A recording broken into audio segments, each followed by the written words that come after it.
Africa Content TV.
It's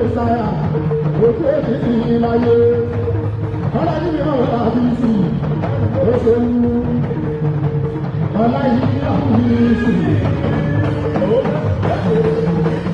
akọ́kọ́ mi tó jẹ́ láti ikú bàbá àgbẹ̀dọ̀.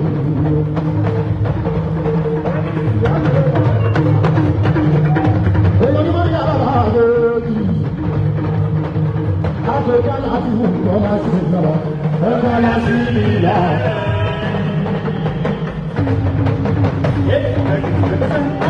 Ọmọ alábí olóró náà lè sáyà kọ́lá sí ìyá. Ẹsẹ̀ owó bàbá méjì yìí o. Jásítà mi kàlẹ̀ wá sí wù. Oṣù wọn kọ́ tó mi láti wù kó ṣe wù. Jásítà mi kàlẹ̀ wá sí wù. Ìjọba tí ẹ lé lọ́mọ wọn ló wà. Ọmọ alábíyẹlé, ó náwó mi sáyà. Ọmọ alábíyẹlé, ọmọ alábíyẹlé, ó náwó mi sáyà. Ọmọ alábíyẹlé. Jásítà mi kàlẹ̀ wá sí wù. Àyẹ̀wò. Àràjà ni wá sí wù tọ́ mi. Wá sí wù tọ́ mi wẹ́rẹ́wẹ́rẹ́ àyẹ̀wò ẹgbẹ́ bọ́ọ̀. Ajani wá sí òkúta lọ́kọ́ padà lẹ́yìn rẹ̀. Bàbẹ̀dújọ́ ní ìlú bẹ́ni lóye. Àkọsílẹ̀ níláyé yìí kò ní kásò. Tó bá ti jọ́rọ̀ mọ́tò ní gbogbo ìpínlẹ̀ yọ. Wàsíù tó ti sóhun sára pàṣẹ tuntun. Ìjọba rọrùn tí tó fẹ́ràn wà láti. Ẹ̀ka mọ́tò kékeré ní ìtọ́jú wa.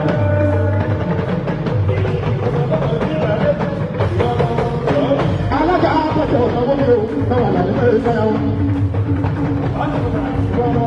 Jásítà wá sí ìlú mi. Àwọn àgbà ni wá sí ìlú mi. Wá sí ìlú yọ̀ mí lọ́nà ọmọ padà lẹ́yìn rẹ̀. Bàbẹ̀dú jọ bí ìlú bẹ́mi lóye. Eré pàdúmà.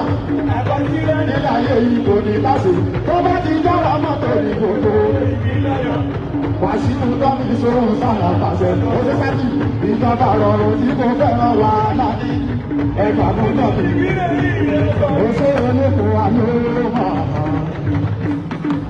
Oṣù alága kọ́tọ̀. Kọ́tọ̀ tó jọba ìlú olówó lè sọ̀rọ̀. Ìyá alága sábì. Tọ́jú bá rí nípa ìrírí sàkánà. Bàtà láti bá ìrírí sàkánà. Ìjà ní ọmọ òwe rẹ̀ bàbá mi. Èjì máa wé dàrí yọ, èjì tẹ́tẹ́ yá yọ. Ìjà ní ìjọ̀gbọ́dọ̀ máa bò rẹ̀ sí láyé.